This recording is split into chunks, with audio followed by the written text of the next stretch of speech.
I'm your host, Prince Electro Diamond, and today I am here with Izzy Jones, who is a drag queen who has a um graphic art done by an artist named Clifford that she told me she wanted to plug. How you doing today, Bev? Yes, I am doing pretty well. I'm definitely gay in the city. The rain was pretty homophobic today, but we made it work.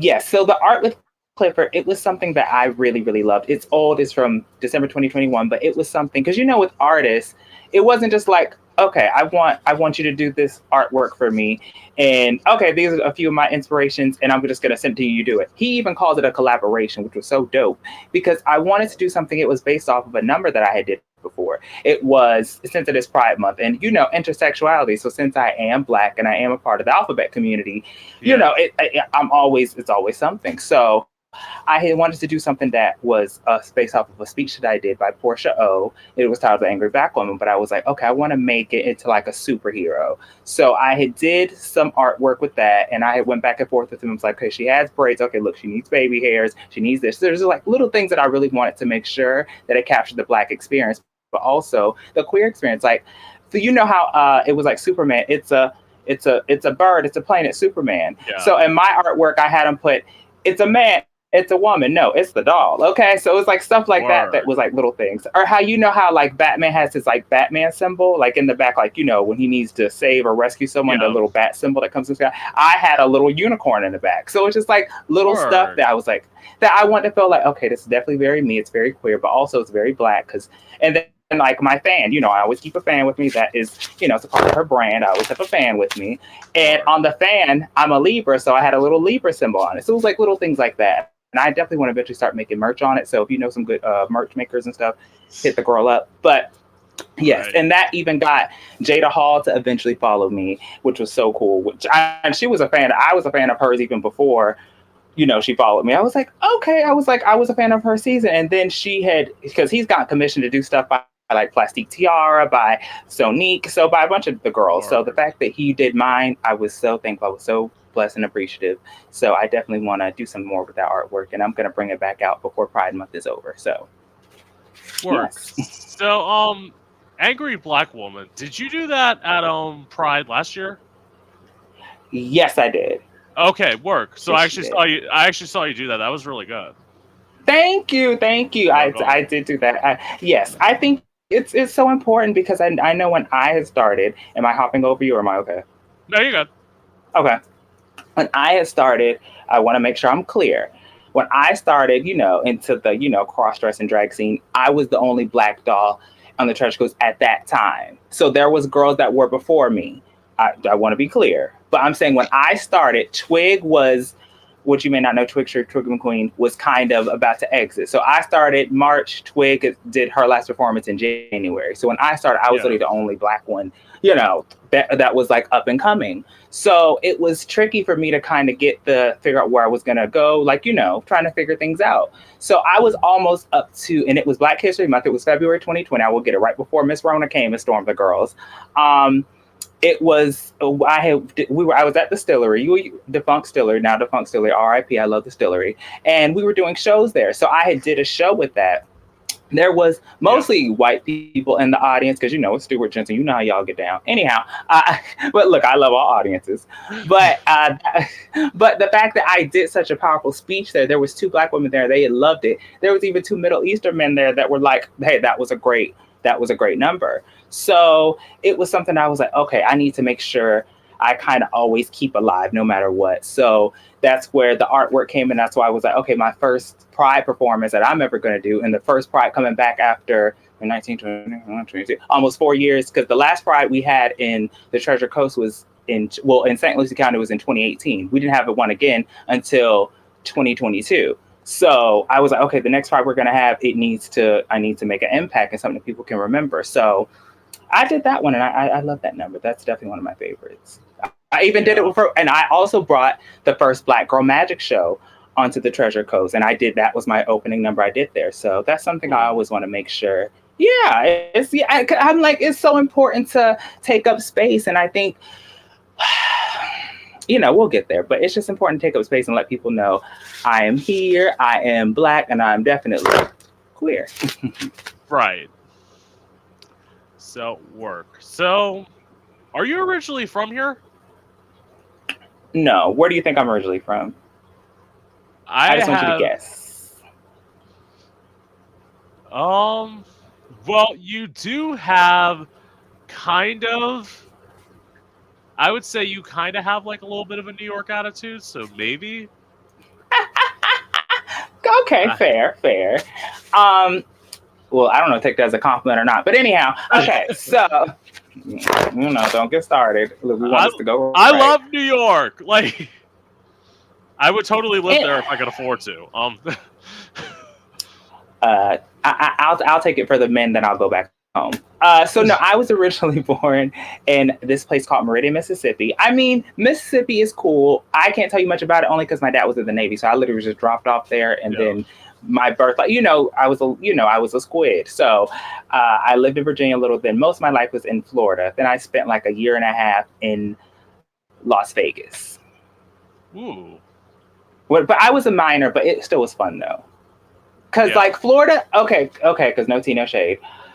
So Florida, Mississippi's great because they had a lot of great, amazing people were born there. Like I mean, freaking Brandy, iconic. But for me, in even the part of Florida that I usually was raised in, which is like the Fort Pierce, St. Lucie area, it was very small. So when I went there to Vegas, because my it was just at random, my aunt and uncle were up there; they were living there. So I was like, okay, we're gonna go there for the summer. So the summer thing, and to be fair, honest, I never said this before.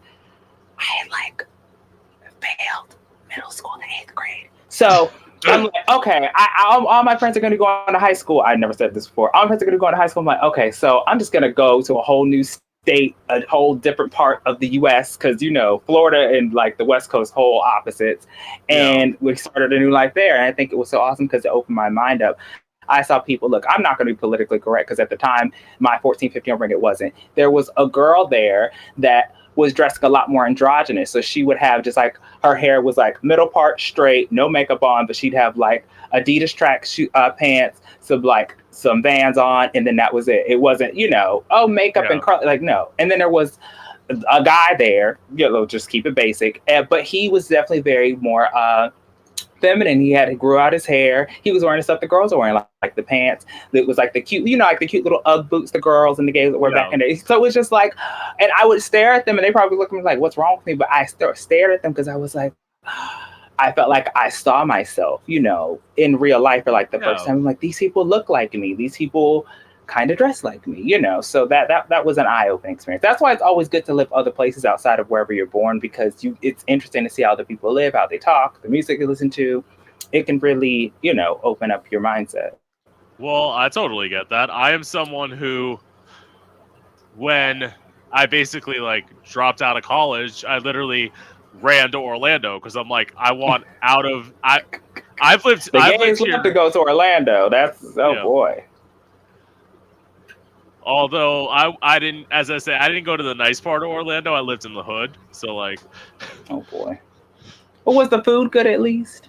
yeah, of course, Okay, see, if nothing else, the hood is at least gonna give you some good food. So amen to that. and some good dick. True, true, true, Yeah. true. I can't disagree with you on that one. So okay, so what was it like for you growing up as a kid, like moving around a lot? Um, it was fine. The thing is, when I got to about 5, 6, I was kind of somewhat stationed in Florida. But the only thing is, when I first went to school, I was a Christian, private school. She was a very Christian young lady. I still am. Don't get it twisted. But I was there, and it was like 5 or 6 kids in the class, and it was only me and this other girl. Okay, everyone else in there was, of the Caucasian descent, and it was just me and this other girl. I was, obviously me, and then she was Right. Hawaiian. So we were the only two people of color there. And the thing is, with me, with friends or making people, I do better in small groups. I have anxiety. I know that's like a new popular word, but I really do. Mostly social, which makes Yeah. no sense to what I'm doing. Hello, but mostly social. So in big groups, I'm kind of like, and I think I got a lot of that too. Also, from when I first started in school, pre-K, those are your formative years too. It was in small groups. So I was used to getting taught smaller, more. And the thing is, it was just me and this girl. We were good friends. They said that was my girlfriend, but little do I know. Anyhow, but that's another story. But I really enjoyed like small groups, and I was able to really make friends with just this one girl. And people were like, "Okay, you need to make friends with other kids in the classroom." And it's like, why? I got my one friend. I'm good. Like I don't need to have a bunch of people to be Right. friends. But in Florida it was eventually fine once I kind of made it work. But I think moving around definitely helped open my Yeah. horizons. Well, I will say I get social anxiety. The thing that I Mm, love is that with drag, people like want to come up and talk to you. So like I'm not good at starting yes, conversations, but it's like come up and talk to me. Like yes, I know I'm yes. tall, I wear sunglasses. You may think I'm a bitch, but like I'm actually I'm Well, arguably you are. nice. Mm. Well, Depends on what time of day. Depends on what time of day. She's nice. Yeah. well, I am not. Hmm, I'm trying to think. Am I a bitch? Oh god, this If is you me have to having to think, think. yeah, you probably are, and it's No, fine. Own it. Own it. If you are, I own it. I'm a little bit shady. I'm shady, but I always try and like Yes. with the shade, I try and make people like laugh while I'm doing it. Right. Right. You're not trying to be like vindictive or trying to like hurt No. people. Okay. If you say so. So, what was it like for you coming out? Which time? Oh boy. Oh gosh, girl, we're gonna get this. This is gonna be a bit of a story. Okay. So, when I was younger, it was always like asked or thought about. It was always stuff that was always talked about in my Yeah. family, especially because a Black and Native American family, from the South, is there was some things, that they just weren't, especially being Christian. There's some stuff, they ain't going for. So I remember it was like even before coming out, I would like put on my mom, which she's an older lady. She survived cancer stuff, so she didn't have the cutest wigs or shoes, but I would still try to put on her little hush puppies, and then her little Mary Kay wigs and stuff, and try it was like stuff secretly. Then my dad had caught me one time. I had to Yeah. slip out of them, so it's like always undercover. And I remember one time I was maybe 7 or 8 because I have two sisters that are 16, 18 years older than me. So Wow. they're almost like a second set of parents. So yeah, it's a little crazy. We'll talk about that later. But they would ask me, I think I had like a wrap or something on my head. I was in front of the fan. They were like, do you feel like a girl or a boy? Do you want to be a girl or a boy? I was like, I'm like, I'm a boy, but I said it knowing that, okay, this is what I'm supposed to say. It's like, Yeah. okay, I feel something else, or I feel more, different, but okay, I'll just go with that. But it happened when we were in Vegas. At one time, it was me, my mom, and my nephew were sharing my phone. So I was Yeah. on SeanCody.com. anyhow, look, moving on along. So I was on there. You're on sites and stuff back in there. This was Yeah. 2012. Mama wasn't tech savvy, so I was just like, they have like pictures in the preview. So I was looking at that. Mhm. So my mom had looked at the phone. She looked at that, and then she asked me. She was like, are you a part? Are you a queen? And I was like, no, I'm not. I'm not. No. Even though she saw the stuff in my phone, what I was looking at, Yeah.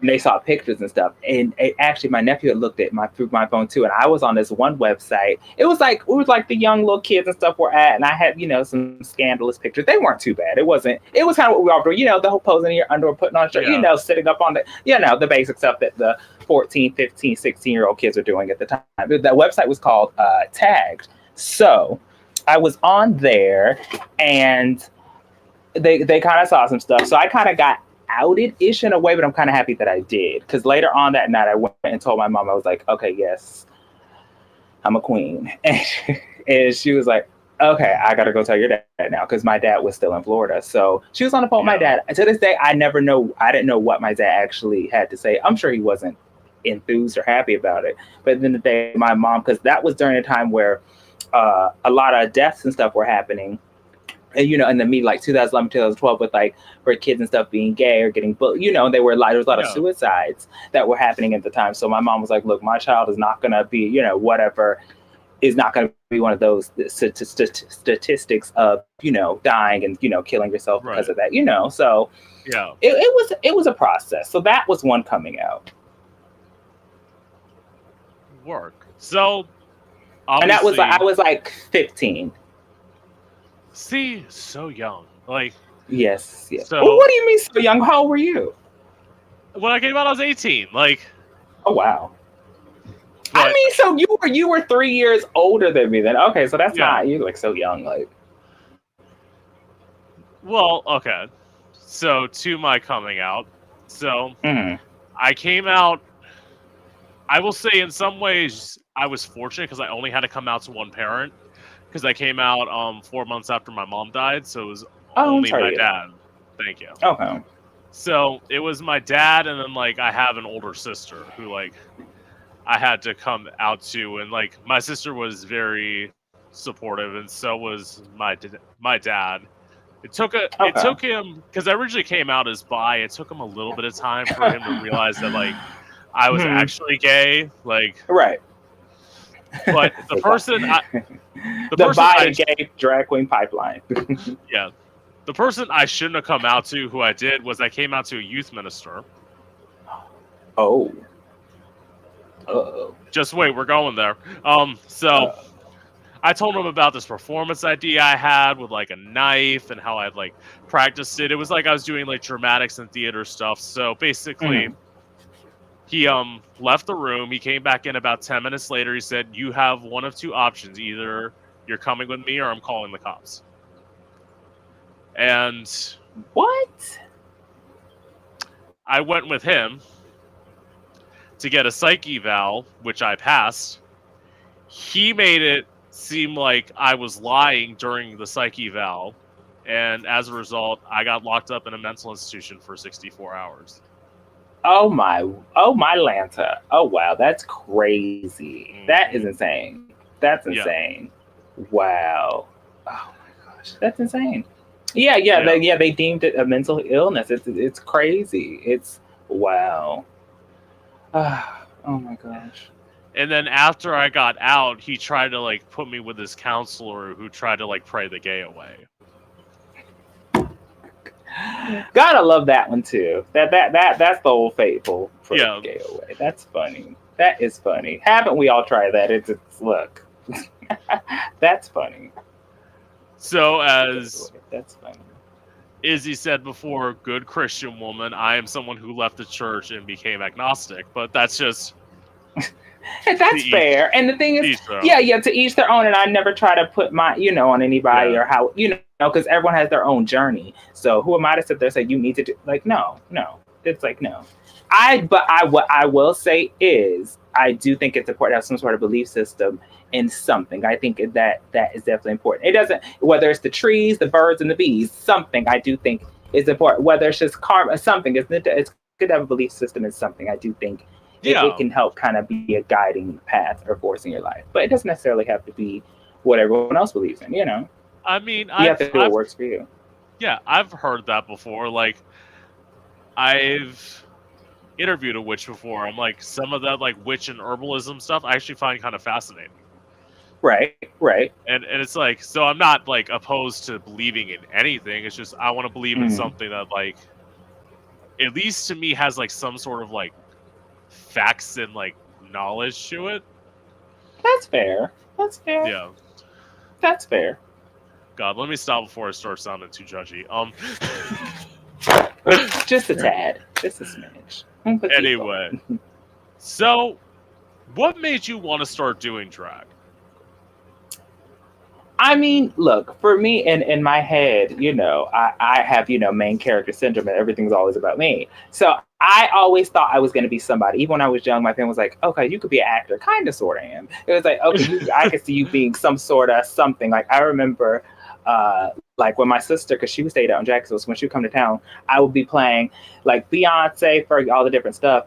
And I'll be on this, like on our little coffee table performing and dancing and all this stuff. And my sister's like, they're going to go over to be a stripper.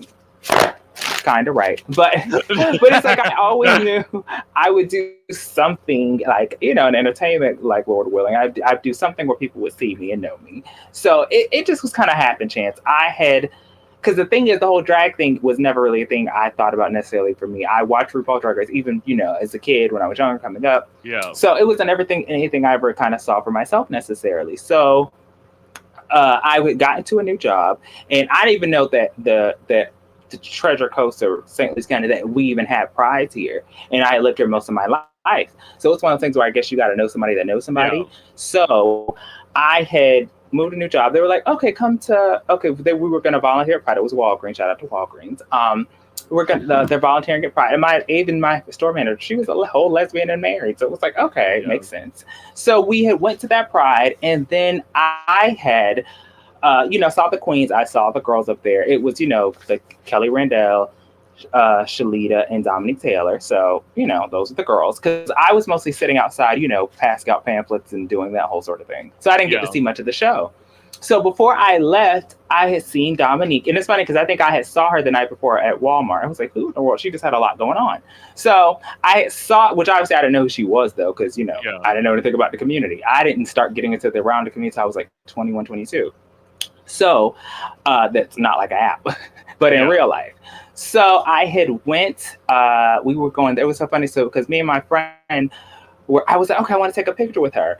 I didn't get to take a picture with Dominique, but she gave me something actually a lot more valuable. She told me, hey, are you going to come to the after party? We're like, wait, where's the after party at? Tell us. So she was like, it's going to be down at the office in Port St. Lucie. So I was like, okay, well, Dominique said that's the after party. I guess where we're going.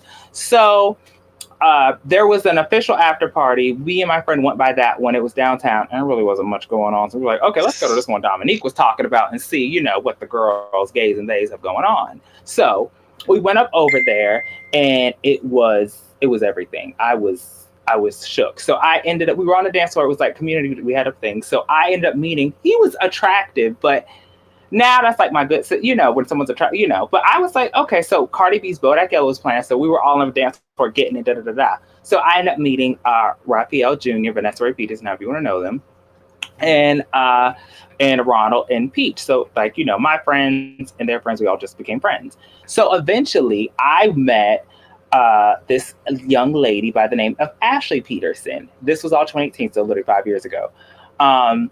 And she, because Rafi was already a performer and all that, so he was already in the community, and he'd invited me to something. So we went there, and he was talking. Rafi was talking to someone, I guess, in a hopeful, romantic kind of way. So Ashley, which is so funny, she's from Pennsylvania. She keeps it real. She's a chain smoker. I love her. So she took a long pull of her cigarette. She was like, because Rafi was like, I'm talking to John Doe about something, and she took a long pull of her cigarette. She said, about what? I was like, I love her. I'm like, I love her. I was like, I need to know her. So got to run them. So they were doing shows and stuff. So I went to one show they had. It was at the Copycat.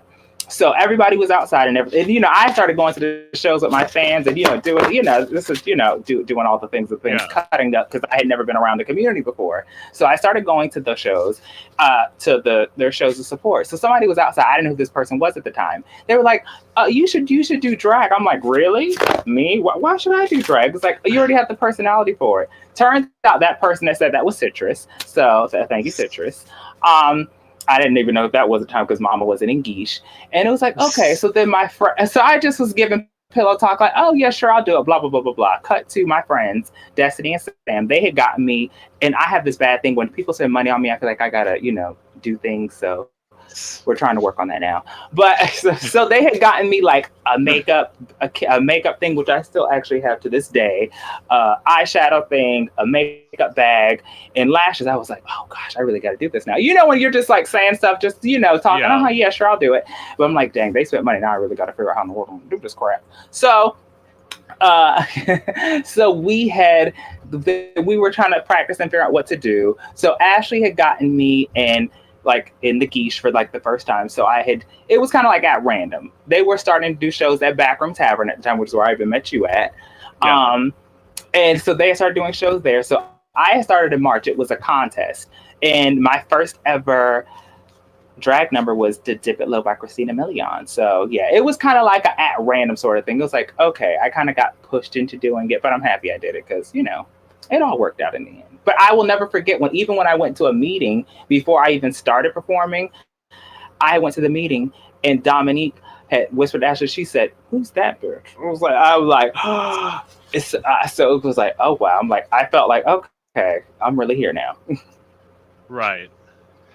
So, yeah, speaking of that, so that was one of my questions was what it was like for you. Well, no, I guess I'll ask that question later. So, like, obviously, with me, I I didn't start doing drag in like gay bars, so I actually had like a different experience. Like, I Hmm. started doing drag at open mic nights because, like, Okay, you're an I actual singer.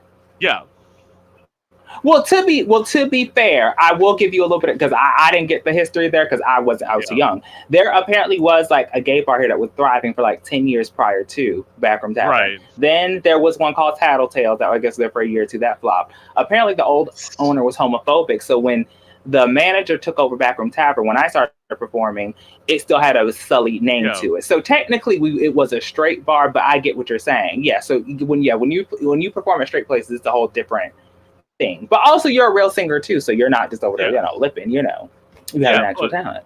But thank you. Also, it was I didn't start here, so like I didn't think there was a drag scene here, so I didn't start doing drag till I moved to Hmm. Orlando. Orlando, Oh, of course, and they and have a like huge drag scene and gay scene. yeah. Yeah. But as I said, starting out very, of course, like Izzy wears like 5 times as much makeup as I do, but like I wore less than this, Ah, and just like some chapstick and mascara. yes, almost, But what almost. It I was will say, no, but what I want to give you your props on, hold on one second, yeah. that you do have a signature look. And I do think that's so Thank important as a you. performer. Because even when I met you 4 years ago, you still pretty much look, you have to, I think it's so Yeah, important because performers and especially a lot of girls and gays these days, everyone wants to look like each other, but no one wants to spoken on having a signature look that, hey, as yeah, soon as you see them, you know them, or someone like if I'm like, okay, I'm doing Prince Electro Diamond, if I have this and that on, they'll know, oh yeah, yeah, that's. So I think it's yeah. important to have a signature look. I also kind of like that because like in the vein of like people who like yes, I could be one of the people who just did a signature hair color. My thing is that bores me. So it's like that's why I do all different sort of hair colors. That bores me. Well, it That's fair. I does. mean, Like that's fair. and also it's like I can't make up my mind. So it's like if I said I just want to be a blonde, it's like, well, what happens if I want to do like pink hair today? I can't That's because like true. I branded myself as a blonde, but like That's true. That's definitely very true. That's very true. It's always good. I think it's good as a performer to switch it up. It's good to have a signature look, but also be able to do multiple looks. So I think it's good to have like both. Like Madonna, she yeah, is like 60 years old, but she has like 60 different signature looks. So, yeah. but she's always gonna switch it. So I think it's important to be like, okay, I have my few signatures, but also, it's important because after a while it can get stale. Because And there's it's a like lot of people, you know. yeah. And also, I don't know how to do eyes because, like, obviously, if I'm covering up my eyes all the time, why bother learning? Like, True, that's true. It's a process. I look, makeup and hair and wig, that stuff is not my yeah, ministry. You have to do what you could do, what works for you, and also what you feel like fits your character, and fits your person, yeah, your aesthetic. So it's like, and I feel, hey, you do what works for you. That's your signature look, yeah, and plus you're a real singer, so it's like, yeah, yeah, you kind of have something to fall back on. right. Although I will say, when she gets better, Salma said she actually wants to like do my makeup one time, and I'm like, well, you're good. Oh, I would trust you. She wants to do it for like a YouTube yeah. video. I'm like, okay, That'll be something. And yeah, I mean, I think because you've never had it done before, so you're open to it. Because with me, I'm just very. I think everyone's different, but like I'm very secretive about like my makeup style. Like usually before I go to the show, I like to already have my makeup done, at least like the base of it done. I don't really like to let anyone else do. I'm open to it, but I just still am very like, when it's like, because I yeah, feel like it's still very me. So it's like, yeah, it's like, I know how I want me to look. But at least you're open to it. And I think, yeah, Selma, she is like a fun girl and she's very supportive. So, hey, let her put a little piece of eye on you. yeah. And like, Salma is the reason why like I became like good friends with her is because like Salma's very real and like Mm-hmm. I kind of am too. So it's like Mm-hmm. I'm not like a huge fan of like catty fake people. That's not me. Like Yes, yes, and that's all the community is. So yes, yes. But I definitely like Selma Love. I think her name Selma Love is definitely that. She is definitely very loving. She is definitely very supportive. I like yeah. She's Selma Love, and the name yeah, definitely fits her for sure. and definitely work. Love Salma. So I do. I do. okay, so I guess I'll ask this. So what was it like for you the first time you performed?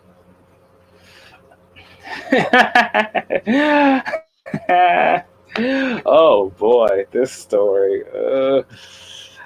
Okay, it was a mess. It just was a hot mess. I have to be very honest. So I had gotten my stuff like prepped and ready for doing the Yeah, show. Oh boy. So I had never really talked about this before. So my friend was supposed to do help me do my makeup. So she got caught up. So she was getting a new car at the time. So she was stuck up at the dealership knowing she was supposed to do my makeup. So and all that other stuff. So that took I almost was literally not going to perform because I was like, oh my gosh. I was nervous. So I had after I got off work that day, I went to Walmart. I got like a few like shooters of like oh, let me watch my language. Not those kind of shooters. I yeah, got a few of like shot drinks. So I'm like, okay, yeah, calm the nerve down. I would think it was some rum or some crap, and I don't even really drink. So it just was like something to calm the nerves. So I got a few of those. I was at my friend's house, which thankfully my friend Sam did have their own apartment. So it was like a safe space. So I didn't have to cross dress at home at first. right. So I was over there and I was like having a mental breakdown. But then my friend whose apartment it was like, hey, have you talked to so and so or where's the keys at for something? I'm like, look, I have to get ready for this show right now. I don't know where our other friend is at. I'm trying to get ready. I'm about to have a mental breakdown. Like what more do you want from me? So like they rushed over and it was rough. Like I had a pair pretty much I had a pair of like dental floss on. What I was wearing really was like think of like a pussycat doll circa 2005 meets WW diva circa 2005-6. Like that's what the look was because I was going to dip it low, so I had just like a little it was all very little. Yeah, So and then obviously I didn't really know much about tucking, so I got there. The tuck really wasn't that great either. I had a robe on. I was gonna take the robe off, but once Free Willy was set loose, I'm like, oh, I'm gonna keep this robe on while I'm performing. And so it was just all like a mess trying to do it. It was not good. But I'm happy it was a contest. I obviously lost, but it was a good learning lesson and experience. And from that day on, I was like, look, I need to learn how to do this stuff myself. Like hair, makeup, just at least the yeah, basics, you know yourself. So that way, if something does fall through, I could just always be like, look, okay, if something messed up, I could blame myself. I don't have to blame anyone else. So it was I'm actually kind of happy that stuff didn't really work out with her doing it because I'm like, okay, from that day, I was like, look, I'm about to be self sufficient. Would do a trigger on my hair and makeup because everyone else has stuff going on, and the thing is, what's the most important thing to you may not be the most important thing to someone else. right. So especially when it's pertaining to you. So I was like, okay, I'm gonna do my own. But it was mess. But uh, you get better. It gets better, kids. Okay. Yeah. Well, first of all, you said you lost. You're talking to somebody who's never won anything, like in terms of like doing drag. I never, and And it's I mean, there's nothing wrong. And sometimes it's not about winning, really. yeah, It is, but it's not. no, Because and it sometimes the experience is important. yeah. As I what was it? The last time I competed was like I told my best friend Sean who was there, who's like he was like I'm like look, I don't need somebody to tell me I'm talented to know, or like I don't need somebody to like tell me I'm like amazing and win to know that I'm talented. I know I am. Yeah. Like Yeah. They're not. They don't validate your. Yeah. yeah, and it's like plus when I performed. So in truth, I will say this: Izzy's seen me one of the like very few times I've actually performed in this area because I don't perform that Yes. often. I So like, remember. Yes. I still remember. Yes. yes, Yes. You just like let because it all out when you perform. You just like put it all out there. yeah, You don't hold back, which is great. and it's like partially when I tell people now, like when they talk about like performing, I'm like, look, I'm busy. Like, I do this. Like, That's funny. Like, Mama, she's booked and busy at the moment. She has things yeah. going on. And it's like, I mean, even that's it, fair. That's fair. yeah, it's like, even though, like, granted, would I like to be doing this where I had like 4 guests in a row, like during the, actually, no, wait, that sounds like too much work. Not yet. Not yet. Slow and steady. No, Slow and steady. no, that's why, like, I try and do, like, if I can get 2 interviews in a week, I'm grateful for it. Right. So far during Pride, it's been harder. Like, Oh yeah, because everyone's like booked or something. yeah, that's That was the kind of the issue that I was gonna run into. But I was like, look, I need to make sure I see you before Pride because I was going to be kind of sort of free, but as I was getting closer to Pride, things kind of kept coming up and opportunities. And look, yeah, as a performer, when an opportunity comes up, take it. yeah, So, 'cause you never know when you get it again. But I said, look, I need to make sure I have a sit down with you before Pride is over. And yeah, we have our kiki. So yeah, I definitely had to make sure I had to because Pride, yeah. It's like I honestly, like, at first I thought, I'm like, well, maybe I should take off the month of June, but it's like, no, I'm like, especially like. No, like literally, definitely don't. Like literally, my birthday is this month. Like literally, my birthday's next Wednesday. So it's like, it's like, wait, are you a Cancer? Yes, I'm a Cancer. Yeah. The emotions of it all, but I get along well with Cancers. I like Cancers. I like Cancers. Well, yeah, I get along. Yeah, usually like the sign I know I definitely get along with is Pisces, but that's also because they're like water signs. So like. Yes. Man, I can take them or leave them. Especially the men, they're like the worst. But usually the girls I like. Yeah, just saying. Anyway, okay, now I gotta just get into like the first time I performed. So like, I had been at that bar before I was Prince Electro Diamond, and then like, one week I just said like. Somebody's like, they loved how I get into it. I'm like, you know what? I had a vision of like what I wanted to wear, and I'm like, fuck it, I might as well do it. Like, may as well. Yeah, and I mean, like, that was the start of me doing it for months at this one place. I eventually, like, at one point when I was in Orlando, I was doing 2 shows in one night, and I'm like, oh wow. I did it for like 5 months, and I'm like, this is getting to be a little bit too much, so I had to like drop that place, and then I ended up moving to like the queer place. I had to like drop that place. Like, you're not working for me any longer. No, I couldn't. It's like I would get out. I would start going out at like, I'd have to leave my house at like 7:30 at night, and I wouldn't get home till like midnight. Like, or like 12:30. Oh yeah, no. It's no, that's not gonna work. No. Okay, so understandable why you're like, no. Yeah, I don't blame you. No.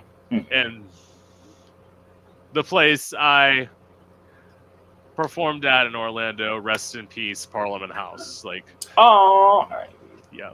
Yes. Oh, at least you were able to get to say that you performed there. Yeah, I mean, like that was honestly like when I lived in Orlando. That was the only like gay place I went to like the whole time I was there. Like, right. Of course. But I think it's so important, like those like LGBT like cornerstones, especially in Florida. Like I remember right before Rona came, and I was about to get into like my year of doing drag. I was like, I need to kind of travel somewhere, so that's why I started doing Melbourne. I was able to go to West Palm Beach and do the Roosters. One time there, they had the contest, and of course, I stormed the girls and I won $100. But unfortunately, the thing, it had burned down, and they let the insurance lapse because he was trying to pay the. Unfortunately, but it sucks that a lot of the historic LGBT places in Florida or some of them are no more. I know. Again, rest in peace, Roosters. I performed there many times too, so it's like yes, it's sad. It is sad. It sucks. And then like when I was down south, the thing is like I performed a lot in like the West Palm Beach, Lake Worth area at one point, and then like eventually I'm like, especially like after COVID, I did like probably like a few months, and I'm like, it is too much for me to like be driving down in one night during the middle of the week and then like having to come back up and like fair be to work because like I used to work. Actually, I used to work super early. I kind Mm. of actually I can't even mention that. I told Izzy I was training on my new job. I don't know my schedule yet. I know like what I'm doing the next 2 weeks, but like other than that though, like they're like, we'll It's give you your yeah, schedule at some point. I'm like, well, that's it's a great. crapshoot. Yeah, I know, I Yeah. know. It's like it's a crapshoot as far as that is. Yes. It is mornings because like I am someone I will not work nights. Like Really? And the thing is, I'm not. It depends on I guess your schedule because I'm more of like a evening night type of girl. Mornings are not. I'm not functioning before 10 a.m. I'm sorry, that's just not. Unless I absolutely have to, but preferably no. yeah, But that's just me though. totally. Oh, and So, speaking of mornings, before because I know you have to move on. yeah, Also, I was able to do because I don't know how I could forget about this. The drag queen march that was April 22nd, historic, iconic. I was happy I was able to go. I almost wasn't gonna go though because talk about mornings. Oh my yeah, gosh, we had to meet at Dominic shop on the bus. I think by like 6 or 6:30. yeah, And also, we had to. Well, we didn't have to be in drag. I mean, you could be in drag. You can't already want to do half drag or whatever. But I'm yeah. full on Womana, so I came prepared. So I had Right. to. I was together. So I got up at like 3 o'clock. I was like, oh my god, I don't want to do this, but I need to. Yeah. And we went up there with the Melbourne crew, thankfully. It was so awesome. It was so historic. I don't know if it was the hormones or what, but literally, a day or two later, all I could do was just cry. It was so beautiful because it was like Yeah. looking around and seeing people that don't look like you but look like you. Literally, Yeah. you're just like where it's like, wow, we look alike, but I feel like it's around family. So I think it's yeah. Sometimes it's like if you really have to do something, it's like okay, I'm gonna push through. I really don't want to do this, but I'm gonna push it. I just want to throw in the drag queen march there while we were at it. But go ahead, go ahead. See, I mean, that was so great. I probably would have joined y'all, but the thing was, I was supposed to do an interview that day. Person ended up, Oh. yeah, person ended up ghosting me, but like, Oh no. No names, no names. Tell me afterwards. But I don't care. but I'll tell you on the stream. I don't fucking care. oh, okay, who was it? Please air them out. Rhea Latre. Oh, really? Mm-hmm. I'm shooketh. Wow. And she's supposed to be a professional girl and everyone talks so highly about her. Really? I'm shocked. I'm shocked. I thought it would be one of the local girls, not a professional working Cali girl. Oh wow. No wonder why she hasn't been on Drag Race. Anyhow, let me not. I don't. She seems like a nice lady. Let me just leave it alone. But that's interesting. That's very interesting. And Hey. I never found out why. So I always, for certain people, like she's famous, so I'll probably like give her a second chance. Maybe ask her in like a few months. Like you said she's famous. she, Okay, go ahead. Oh, I'm sorry. I thought I heard my feed wrong. Go ahead. I'm sorry. Go ahead. Mm-hmm.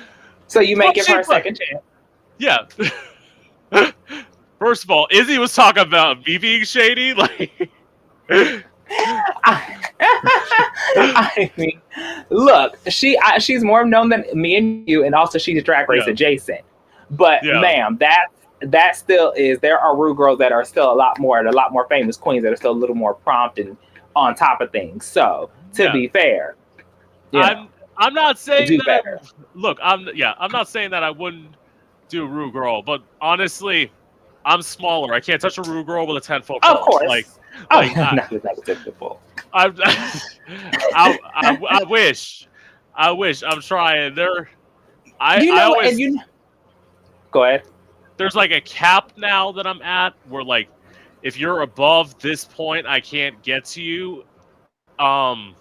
It's about 100,000. It's like I can't do more than that. Like fair. That's fair. And even that's rare because I have people like 50 and 60K where it's like I sometimes found that like if you do stuff publicly, you can get like people to reply. So if you like write in the comments like I'm trying to get in contact with you, all of a sudden like not all the time, but with some of them they DM me like a couple hours later. Yeah. It can. Well, and speaking of Rude Girls, you know what? Ooh, I'm about to spill a little bit of tea now on this thing. Okay, so okay, so we had our Pride here. It was in April. So we had our Pride, and it was the special guest was going to be Detox off of Drag Race, season 5, and also All Hmm. Stars 2. Which I love Detox. I watched Drag Race before Yeah. that, but the season 5 girls have a special place in my heart because me and my mom watched the first season live together. So we love the season 5 girls.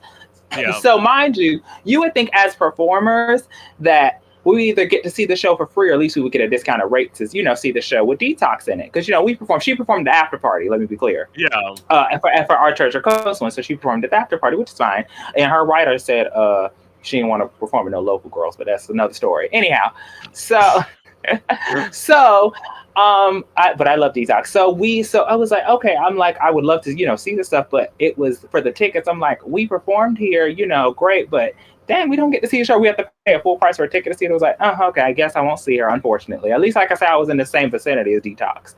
So cut to like a week or two later, going to the thing, a lot of the Rude Girls are there. So it was like Roxy Yeah. Andrews, it was Silky Nutmeg Ganache, Detox, Latrice Royale, like all the girls are there. So when we were after storming the Capitol, we were coming down, and I saw Detox. Mind you, she was wasn't in geisha or anything, but obviously Detox has a Yeah. iconic look even out of it. So I just like I wasn't going crazy fangirl because after being a performer, I'm a fan of the girls, but it's a little different. So I Yeah. just was like, oh, Detox. And she came up to me and she had just hugged me. I said, thank you for coming. She said, no problem. And she was so, I'm like, wow, all I just said was Detox. I didn't say, oh my God. I just said, above a whisper, but not yelling Detox. And she gave me a hug. So that part was cool.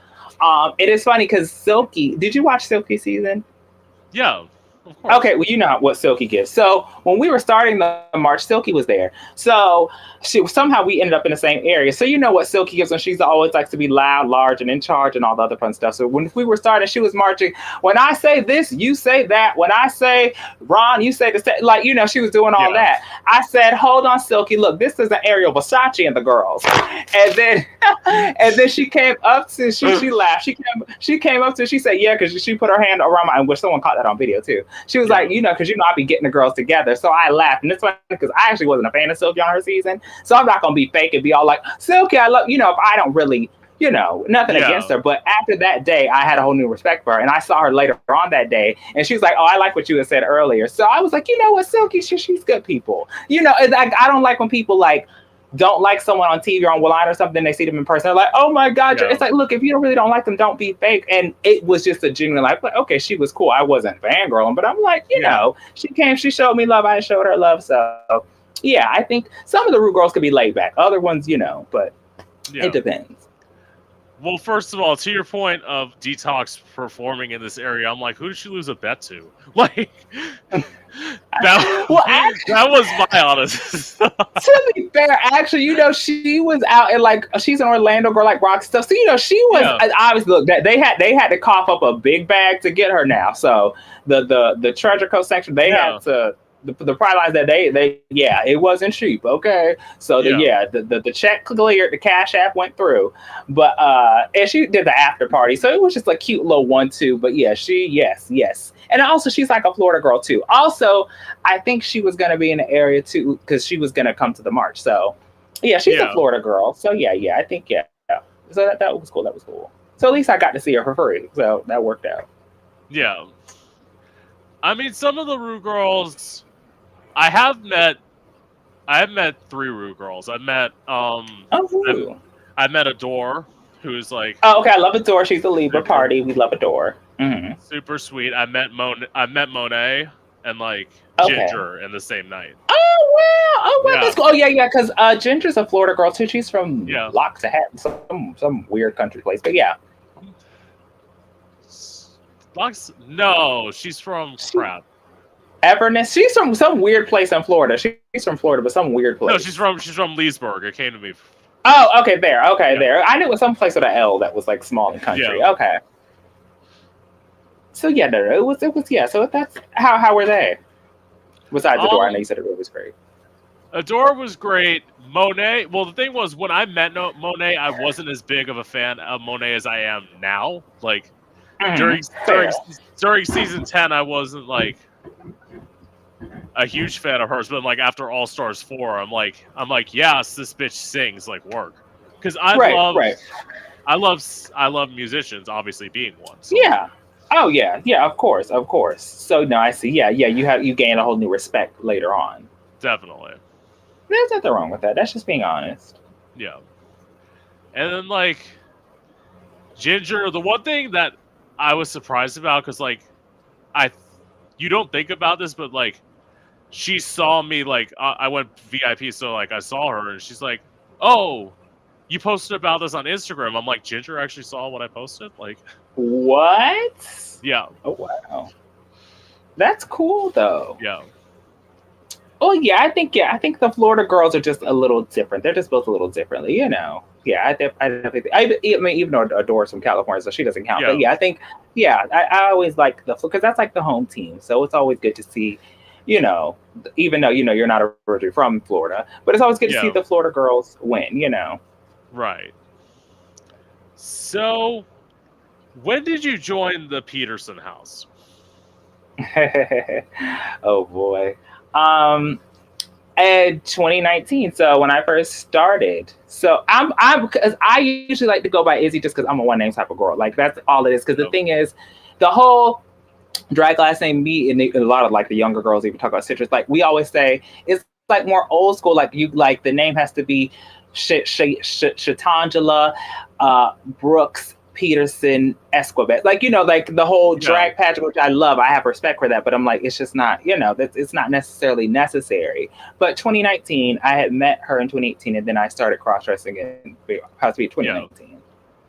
Well, I mean, and when you have the house name, sometimes you have to distance yourself from your drag mother. Mhm. I mean, yeah, I know. Yes and no, because the thing is, I love Ashley. It's not just even about the drag stuff, because like that Yeah. stuff is whatever. It's like who cares what you taught me how to put on a pair of lashes. I'm more about the person. I think as a person, that's more of what I connect with. Like the drag stuff is great, but I think as a person, that's why I like love her. She's very helpful. She's really she's just funny. She just keeps it real. So that's why I think I always connect with her. Outside of the drag stuff, I mean that stuff is cool, but it's bigger to me than that with her. Like the drag stuff is cool, but her as a person means a lot more to me than that. Yeah. And plus, I'm grateful that I'm not part of a drag house, because like, first of all, my stage name is already long enough as it is. Yeah. I want to add like another name on top of that. Like, Oh I boy. want to be Oh brother. no, no. No. I I think where you're at is fine. Yeah, and it's also like I've argued, as I did, like Izzy was talking about my interview with Salma earlier. As I've said in the interview, it's like, what's a drag mom gonna teach me? Because it's like, Yeah. That's true. y'all are in one lane, I'm in my own lane doing what Yeah, that I is want to true. do. No, that's true. No, that's definitely true. And also, I think with the house stuff, it unfortunately adds like a lot more division into the community, which we shouldn't have. But it's there, so I think it's unfortunate though. But that's why it's like me and a lot of like the young girls coming up. We have to understand and be like, look, we're just gonna support each other. We're not gonna shade each other, because I think Yeah, that's another issue too. Because I never talked about this too, but I mean, girl, we got the clocks and tea. There was the legendary, who I definitely have a lot of respect for, Kelly Randall. When I first started, um, there was problems because like she would have shows and stuff, and she's like, okay, you don't have Ashley then, because like she's gonna bring those amateurs with, and it was like amateurs, amateurs, amateurs. It was just like we kept being boxed. And the thing is, everyone has to start somewhere. So if you don't give us an opportunity to grow, or don't try, not saying you have to help anyone. Look, no one yeah, gets any handouts in this world, but give them an opportunity to at least show what they can do, or teach them something. Then yes, everyone has to be amateurs at one point. So it's unfortunate that it was so much division when I first started, and it was like everyone arguing about, okay, am I a Peterson, am I a Taylor? Oh, I should have been I should have been. It was like that whole thing. yeah, And apparently one time Ashley and Dominic were on the phone saying, I'm not scared of you. Well, I'm not scared of you. And it's gonna be in this. It was like, I'm like, oh, which I felt nice, like, oh, the girls are arguing over me. Yes, but yeah, like the division stuff, I don't really like or care for, and it sucks that while she was here, that it was some of that. And I think, now that she has passed on, some of that has lessened, some of it. Yeah. But I think, yeah, I don't get why being in a community we have to be so divided, because it's like there's enough division out there outside of the community, so why divide each other in it? But there's the crabs in a bucket in a barrel mentality. We kill our own. But it's also like, first of all, I would say to you, Hmm. I would get why they would argue over you, because like, this is where I'm gonna Oh, be a tell little me bit. more. This is where I'm gonna be. Okay. This is where I'm gonna be a little bit shady. But like, Hmm. out of at least the show I remember seeing of the Peterson house, other than you, or like other than Ashley, you were like the most talented person like that I saw there. I think, look, I think everyone that does all the shows are all very. I appreciate that. Yes. Thank you. I think everyone that does the shows. See, look, because you're over there. You're safe out in wait, what is that? Wait, what? Martin County. I'm in the St. Lucie. So look, I'm not Yeah. trying to get jumped by the girls, but I appreciate that. I think. Yeah. What I think what I like to do with it that sets me apart, I think, is more this personality. I'm not saying I'm the best makeup artist, best hairstylist, the best outfit designer, but I think personality, and I think that's what sets me apart. Everyone has to focus on what sets them apart instead of trying to compete with each other about, okay, well, I have the best, I have the best. Like, look, what about you that makes you different? So that's where I always try to. So I'm surprised you can still Right. remember for something that long ago, but that just shows that, hey, it was memorable. And that's what also, as a performer, no matter what kind of performer you are, you want to create memories and moments. So Right. thank you for that. You're welcome. I think So that's important. definitely. So what? Where am I? Oh, what is the craziest outfit or like prop that you've designed? Ooh. I can't necessarily say that I had designed. Oh, outfit or prop. Oh gosh, that's a tricky one. That is a tricky one. Usually, I don't necessarily have too many more with props. I've done chairs. I've done. Oh well, okay. Well, it's not necessarily crazy, but I have when I've done Rihanna S&M, I brought out, and it's funny because I was for one of those numbers, I actually straddled my barber, so that was a fun time. But Ooh. I had because it was S&M, so I had Yeah. he had his arms out, I said, and I was like whipping him with like one of those like horse whips. So like one of those Yeah. like the paddle things, and he said I really was hurting him. Mind you, he's like a 6'2" Viking, so I was like, really, I didn't realize I was hurting him. But I would say probably that when I do S&M, because I have like the little horse whip thingy even jigger, so I would say that's probably one of the crazier ones, because I've done like whipped cream and that sort of stuff, but I would say Yeah. the little horse whip, to get the boys into shape. I would say that's always a fun one. Yeah. Totally. I can't answer this question because I don't design anything. Yeah, it's understandable. Yeah, I buy my shit. Like, I do too. I will rhinestone something or hot glue a piece, but yeah, no. yeah, exactly. I'm the It's same like, way. I will gay out. yeah, you stoned something. Technically, you changed it, so you can kind of call it your True. own. That's true. It wasn't like that when I purchased it, so yeah, I'm taking Yeah. ownership of it. Okay. So, do you ever have aspirations of leaving this area to like somewhere more populated so you can get more opportunities?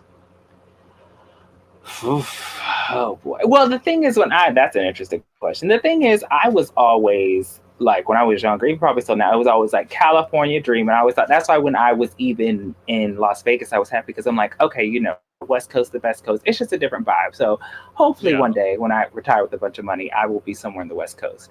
But me and my family, there is some talks about moving more towards like Central Florida area eventually. So that would, and I think, that area definitely has a thriving alphabet scene and also drag scene as well. So, because I think when you're in Florida, it's either going further down south or you're going like Central Florida as far as like the drag area is concerned, Yeah.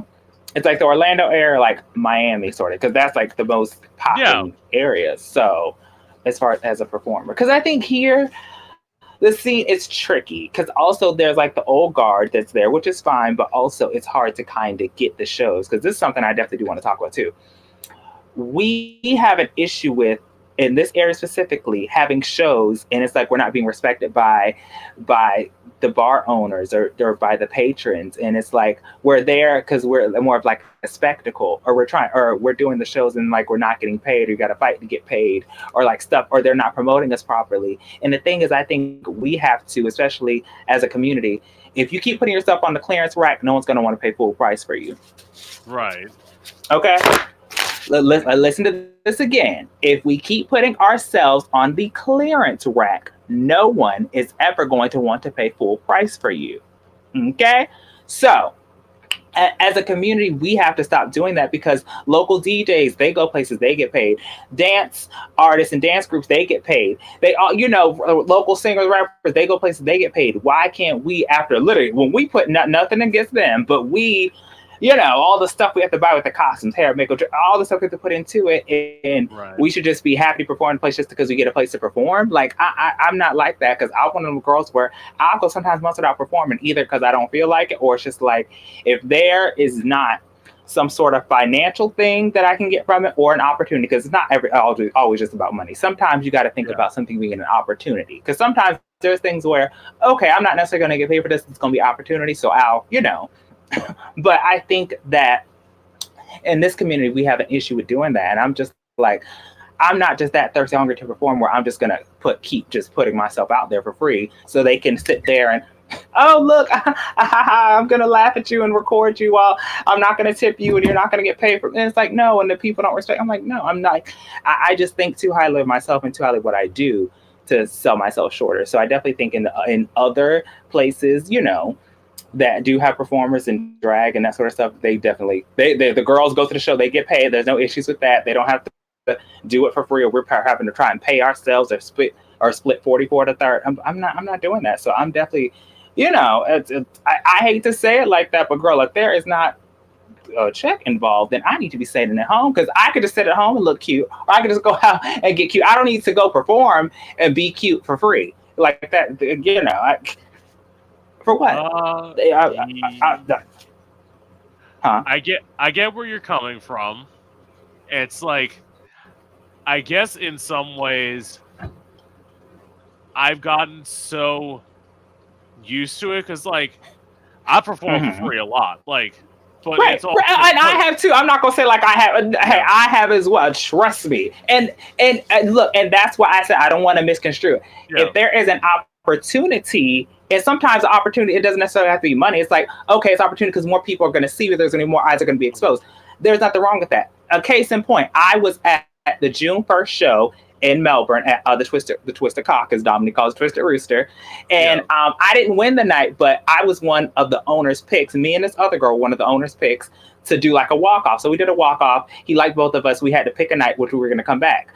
It was a Thursday. So Friday or Saturday were the nights we had to choose between. I couldn't do any of those weeks because Mama was already, I have a job. I was booked. So I was like, I'll come back next week. Next week, guess who I got to be in a show with? Even though it was just a tip through number, I got to be in a show at Marcy Mogul. So I'm saying like, hey, I didn't win that night. The $100 win would have been nice, but I didn't win $100, but I got to be in a show at Marcy Mogul and got to be seen by more people the next. You see what I'm saying? So I'm not saying it's always about the money because that's not it either. No. But finish your thought about you saying you perform for free. And it's honestly like, as I said, Izzy's seen me perform. That was years. That was years in the making. Because like, right when you're having to perform at open mic nights, where like every act after you is acoustic like guitar sets, and you're performing electronic music that you wrote, that you like beat you made yourself. You have to like, you almost have to like try and get them on your side. So like, how to work, and that's like, that's fair. It's like, even though fair. It's like you learn how to work a room. It's like, why? Yeah. Oh yeah. It's definitely not all about money, and sometimes it's about opportunities. And I'm not saying I'm opposed to it. There are things where, hey, I perform free. It's like, okay, it's for a benefit, it's for something, that's fine. But if it's local things that's being done weekly that I'm coming to perform at, Yeah. I need to check. I'm sorry. I'm just not going to just. I can sit at home like this and just be cute and have people tell me I'm cute and just get like you see. Yeah. I can do that fine at home. Yeah. Why prepare a number and buy things for that for nothing? I mean, Right. I'm sorry. I'm not. I love performing, but look, the rent and bills are due, and they are not handing out these sickening wigs for free, unfortunately. No. So it like Anna Nicole Smith said, it costs a lot of money to be me. It's expensive to be me. Yeah. So, it helps. It helps. But I think, But yeah, there's definitely, you have to see what's opportunity birth with what's not. yeah. And as Izzy said, Izzy's got the good hair, hence why it's not. Hence why it's not cheap. I have the cheap hair here because. Hey, look, it's a part of your branding, your aesthetic, Yeah. and I do like the color. Yeah, I look, we're kind of in the same color family right now, so yes. And it's like the truth of why. What was it? Somebody was asking me like, why don't I just go into a wig shop and like buy wigs? I'm like, I've tried that before. I got a huge ass head. They don't have wigs that fit me in a wig shop, so like that's why I order shit online. That's fair. That's true. That is true. Yeah. That's true. Same thing with like some wigs, even some shoes for me. Yeah, when you go to the regular shops, they either don't have your size or the stuff they do have in their size that fits you is like not that great. So yeah, you have to do online shopping or sourcing at like other places or thrift shop. Yeah, you have to kind of be a little more resourceful. You end up buying those court reporter wigs and look like Monet Exchange, but like. Hey, there's nothing wrong with that. They come in handy sometimes. Look, it's like, look, I got my Katie Couric hair on for today. They come in handy. They have a place. I got a few of those stashed away too. Look, But like you're kind of like skinnier. You ain't like big like Monet and I are. Like. That's true. I'm fair. I mean, fair. No lies were told. That's very true. Yeah, that's funny. No, that is true. Yeah. Sometimes when you are of a certain, size, things like if you are a bit thicker, you need like a big purse because you would look crazy when you're like a little teeny tiny. When it's about proportionizing, and that's all things. Even when you're smaller, there's some things that I have insecurities for that I'm like, okay, I need to always, you know how to conceal things. I think it's important to know, your body and what works for you. But I will say, when I go on your Instagram, you have all the body out, so clearly you are not ashamed of the skin you were born in, which I think is lovely. Thank you.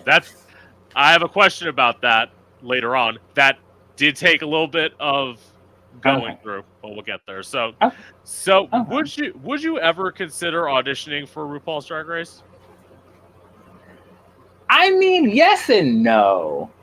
The thing is, because I would have to get some sewing lessons or something in, because they ain't about to go in there and clown me like they do all those other girls that don't know. It will be. I don't want to just be there for an episode or two and it's like, okay, what's that? It's like if you do what you want to make sure that you do it right. But I think, hey, in due time, hey, you never know. What do you mean, Izzy? You don't want to go on there and look like Hasha Davis? As much as I would love to, I was a lovely 13th alternate. Preferably not. And see that there goes the shade. Those cancers are very shady. Don't let the smile fool you people. Those cancers, they will get you right. But I mean, come on. She's like, I don't know how to sew, and that's why I look awful. I'm like, you look like you threw every fucking thing in the room on that outfit. That's why you look horrible. See, now, I know your drag herstory. Your girl, my girl, Adore did that same thing. Well, also, that was season 6, and she had the personality to get away with it, and she was they already saw her making it far, so she kind of pulled it off. But I think, yes, hey, where we're at now, you can't get on the show and be like, okay, I didn't, it's like, come on now. So, if I'm going to do something, I like to come correct and be proper, so it needs to be right. I don't want to do something and just be like, okay, I flopped. Like, I want to at least try to be like, look, I know I did my personal best, See, I now think, I haven't said this before on here, so I'll say it now. I don't think I'd do Drag Race. I might do Queen of the Universe, like that. Ooh, I think I could see that for you. Yes, I could definitely see that for you. That would make sense. I could see that. Yeah, because thing is, like, drag is a talent and it's entertainment, but I think when queens actually sing, that puts them in a whole different sphere. So I think, I could see that. I could see that. It would Although make I, sense. although I do wear bodysuits, so like I know Michelle would say. Well, actually, no. Here's what I would do. I would wear a green bodysuit, and Mm. and when Michelle's got to say something, I'll be like, "What you got to say, Michelle? Go ahead." Yeah, it's like, look, I already know you're gonna read me, so it's like, look, I'm prepared. At least you're ready to be read, so that's good. It's like, you know what? I know you're gonna read me. It's fine. I can take it on the chin.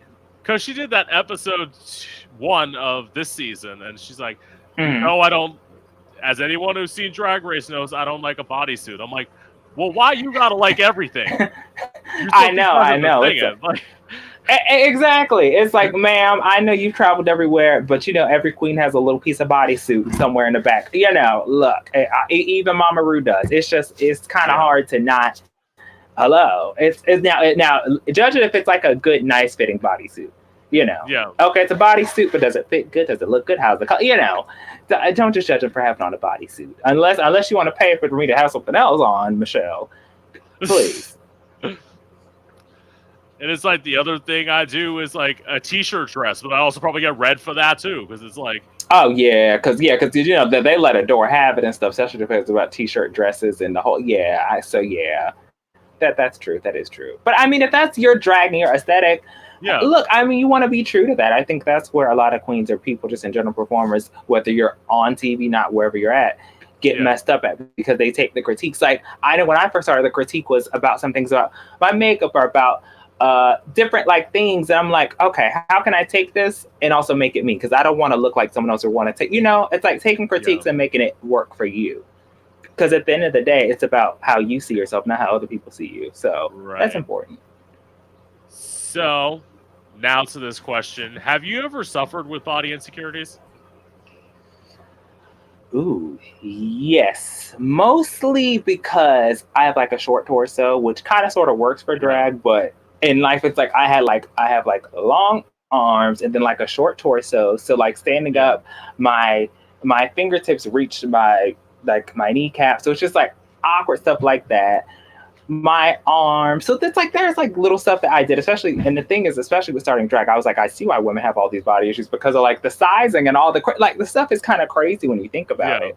When it comes to a lot of how like the sizing is done and like the metrics and the. So there was some things I definitely did, but it's like learning how to conceal. And it's like, you know what?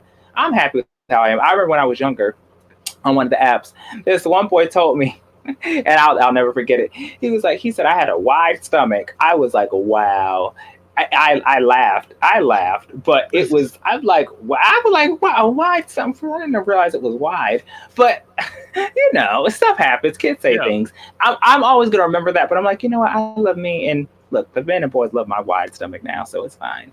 But it's learning how, like, okay, yeah. everyone has like imperfections and body things. It's just learning like how to conceal it and how to be like, look, this is me, take it or leave it. Right. I mean, like, to the point, you said I have body out now. It took me getting out of like the unrealistic weight that I thought I should weigh, which was I said I should weigh 150 pounds, 150, Oh wow, 160 pounds. I am because you're a 6 foot. tall girl too. Yeah, I am 6'3". There's no way Oh that yeah, me weighing no, 150, oh 160 no, pounds would be at no, all healthy. no, that's like malnourished. Yeah, no, that's a way to. Yeah, no, that's yeah. Then we really do have a problem there. Yeah, no. Well, I'm happy you realized that was Yeah. not going to make sense. Yeah, that's dangerous. And I think it's like it's all about like what you intake, because I think uh when you take in excuse me, like sometimes other people's insecurity and their other things, sometimes it's projecting, so it's like Yeah. how they see themselves and the things that they're not happy about, they'll put onto you. It's like, no, I'm not your therapist, don't visit your issues onto me. This is stuff that you have issues with on yourself, but I don't have an issue with it. You have this complex, so Yeah. yeah, that's not cool. That's really not cool.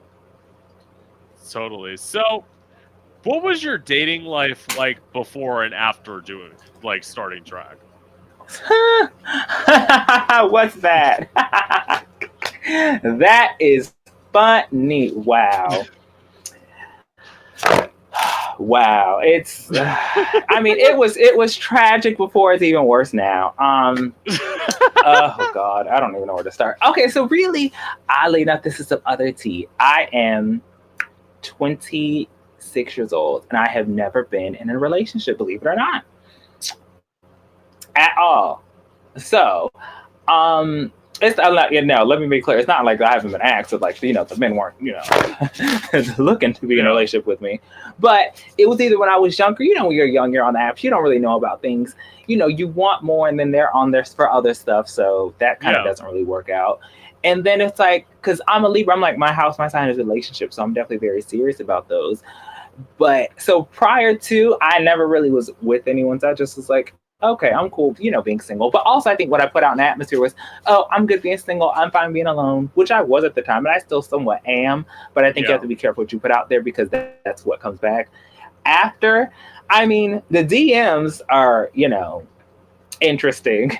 That sort of stuff has changed, but now it's like do they want you for like the right reasons, because sometimes they just want to have you as like a play toy. So it's like, do you really see me seriously, like as a person? I Right. think it's like, yes, I am the doll, but look, you're not going to pick me up off the shelf when you want to, then put me back down.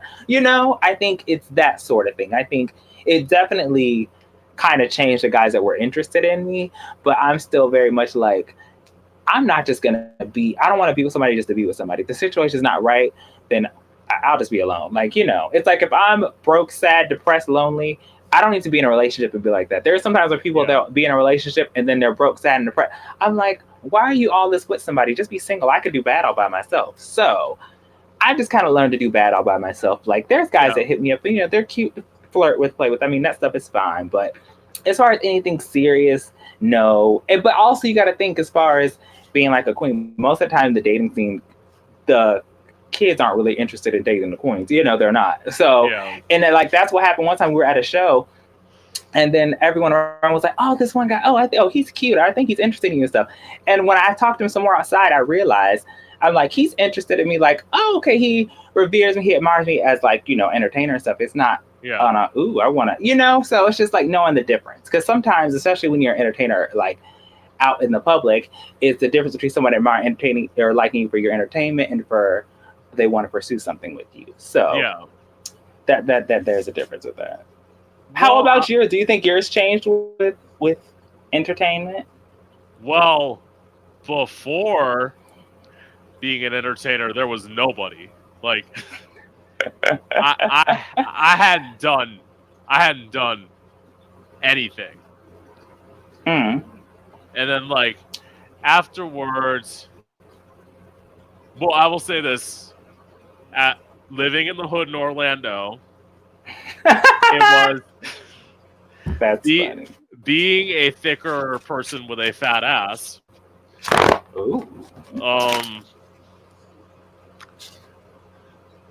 I would Mm. say I've only been in one serious like long-term relationship, but like Mm. other than that, how do I put this? I'm not a saint. Oh boy. Okay. So Mama has lived before. Okay. Well, I had to because like again, growing up Catholic, like suppressing so much. It's like once I got out, because like so many people are like, they're like, I had sex for the first time at 15. I'm like, must have been fucking nice. I was like 22, 23, girl. So like, Oh wow. Okay. Yes, you were a late to the party. well, of course I was, because like as somebody pointed out to me, it's like when you're not, how do I put this without being problematic? Mhm. Skinny. When you're not Okay. skinny, people Yeah, are not like fair. interested in you until they get older, and then especially black guys start realizing like, oh, as I say, realizing kind of what Sir Mix-a-Lot was talking about, Mm-hmm. and Baby got back. then Well, I think. Well, honestly, I think.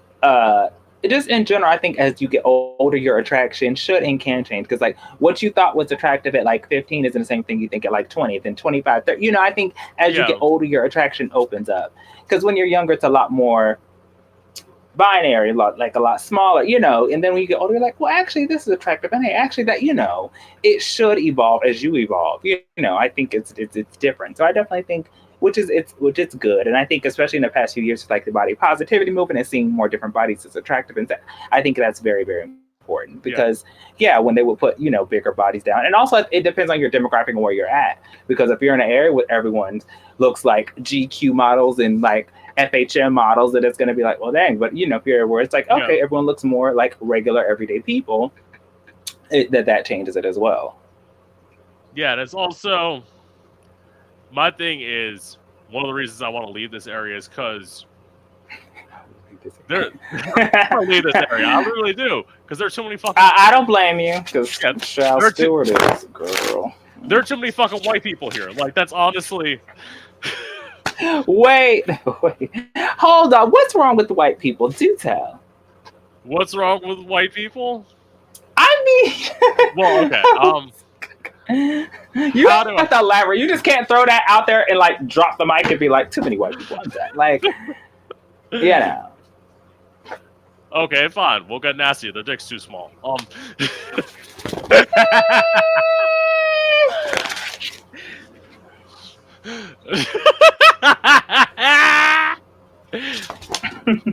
I have no words, America. There's nothing wrong with fun size. And I will say fun size. There is nothing wrong with fun size. well, I mean, okay. I will elaborate on this fact. Being that I am a bigger person, there is a certain size to where it is too small. Oh, okay. I see. Okay, that makes sense. Okay, that does make sense. That's fair. Okay, fair. You're not trying to size shame them, their member. No. I see. And That my makes sense. That makes and sense. my joke is, I have sex with white guys twice a year. I call it community service. There are some white guys that are packing below the waist. There are some. I know. Some. I But know. it is a little. It's far and few between. But I see what you're doing. Well, you can just keep them as friends. There's nothing wrong with making friends with them, and that's it. I'm Not not with benefits, just friends. Look, I'm not saying that I don't have friends and like Mm. I have problems with like what I would say. I Mm. have problems. You don't have issues. You don't have issues getting some action. I see. Okay. Yeah. It's like, well, actually, I don't even need that much because like I've got me friends with benefits. I'm good. But Lucky you. Well, we're not all as blessed. Lucky you. But you have like a consistent one, so it's not like you have to try and like, where's Waldo? Look for him every day. Okay, you have a consistent. no, You don't. I don't look around as much anymore. It's Well, been wait. so bad. Do you have a consistent one? Yes. Have I been with him recently? No. Your bitch has been busy. Like our schedules have. Oh, okay, that's why. Okay, haven't. Okay, I think that's awesome to have like a consistent. And you know what happens? Because a lot of guys that hit me up, they usually aren't in the area. That's why I have a lot of issues too. Because like if I stayed in West Palm, Miami, Orlando, oh girl, it would be over. Like they can appreciate the girl there. So I think also depends. Yeah, your demographic and where you're at depends on the hookup ratio. So, but at least you do have someone consistent. I do think that is nice. Could have someone you just have an understanding with. You know what they like, they know what you like, and we don't have any issues. So I do think that is important. Yeah. And I will not say too much more. All I will say is that I'm pretty sure you know him. Anyway. Oh. We'll talk. We'll talk after. We'll talk. Yeah, we'll talk. All right. So, what's your relationship to drugs and alcohol? Ooh. I'm not really, because the thing is, I'm the type of person I like to be like super like always like in control and on top of stuff. Pause. Yeah. So, as far as drinking, when I'm at the bar, my go-to, can I have a Sprite on the rocks, please? So, I'm very much like that type of girl. Like, when I would go out back in my days, right before Rona came, it would be like a year straight of going out, like me and Alyssa Monroe. We would go out, we would do shots of Fireball. Yeah. So that was definitely the tea. Drugs, not anything too much. I don't know how stuff is there, but at least in the St. Louis County, the girls like the ski slopes, they like the Appalachian Mountains, they like the booger sugar, the powder, substance. I've never partaken. Okay. I've been around it, and I'm like, Oh, okay, this is what we're doing. But I personally, I don't judge them, but I just am like, that's not for me because I know people that are on it, and it's just like they're too like I'm already on top of stuff normally, so I don't want to be around like, it would just be too much. I'm enough as it is. Um, as far as Laganja Estranja, I did it twice when I was 14.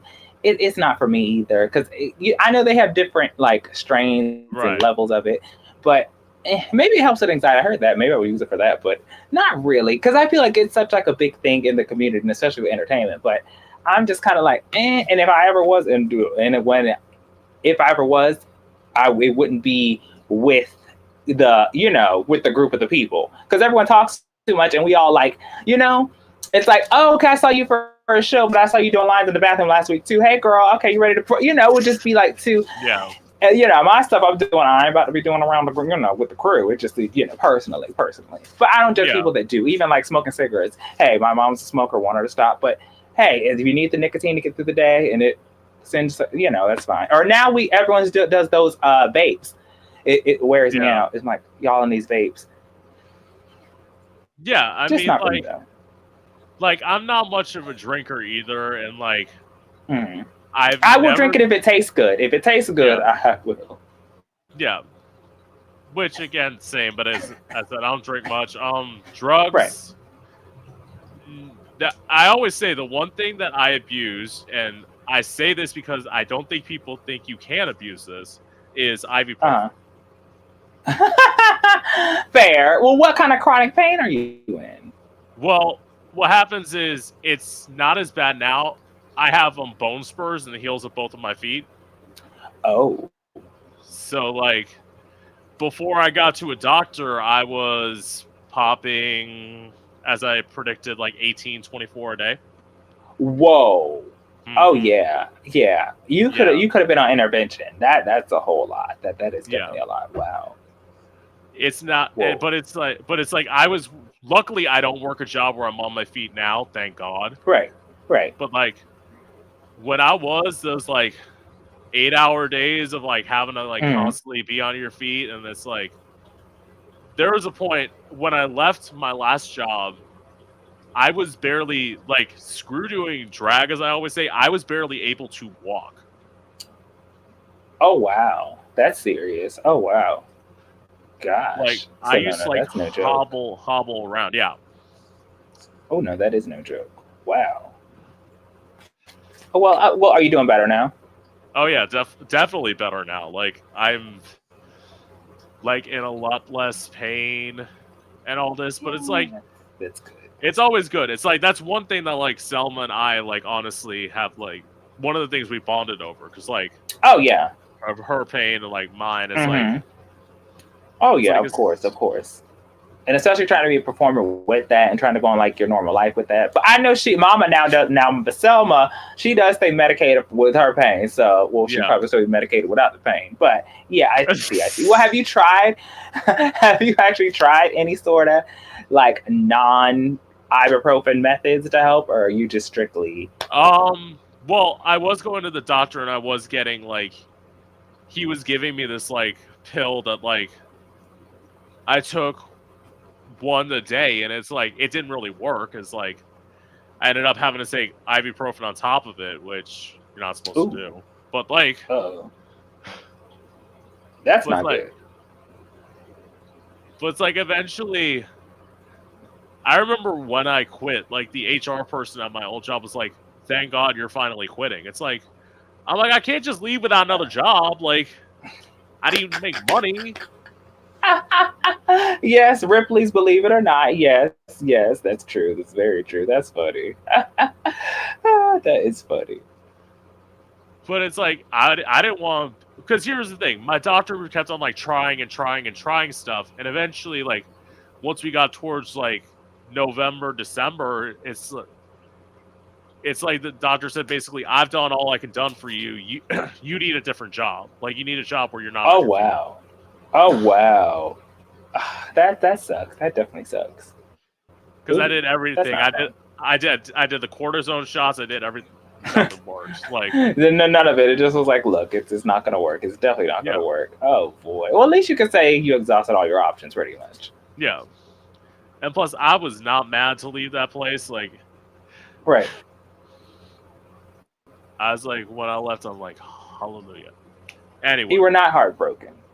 no, of course not. Like, I don't think I've been heartbroken leaving any job. Like, Right. Right. Oh yeah, yeah, yeah. It's like, you know what? Oh, and the thing is, you're the one that left. You didn't get the boot, so it's like, look, I'm controlling the narrative on this one. They didn't tell me to sashay away. Okay. right. So, okay, so I got two more. So, Okay. what are your thoughts on how the LGBT community is being treated today? It is very, very sad because it actually puts me in mind with the thing on the with the barn. It Oh, was so this is actually a perfect segue to it too. So that works out. yeah, That works out. It's really, really sad because I remember, which I've never spoken about this at anything. So a friend had booked me to do both of her moms their like reception wedding party. So it was going to be at a local place here. It's called the Barn, and I literally don't stay too far from it. So it's like a nice little barn, a little rustic feel, that whole sort of stuff. So it was two ladies that are married, and that they okay. The one of the wives was going to surprise the other wife with the drag show. So my friend invited me over to their house. We went over all the stuff. So I was like, okay, great. And I had invited my house, which they were going to be coming from further away. And we had talked about money. Everything was situated. What songs everybody was going to do. yeah, Sent to the DJ. It was like on point.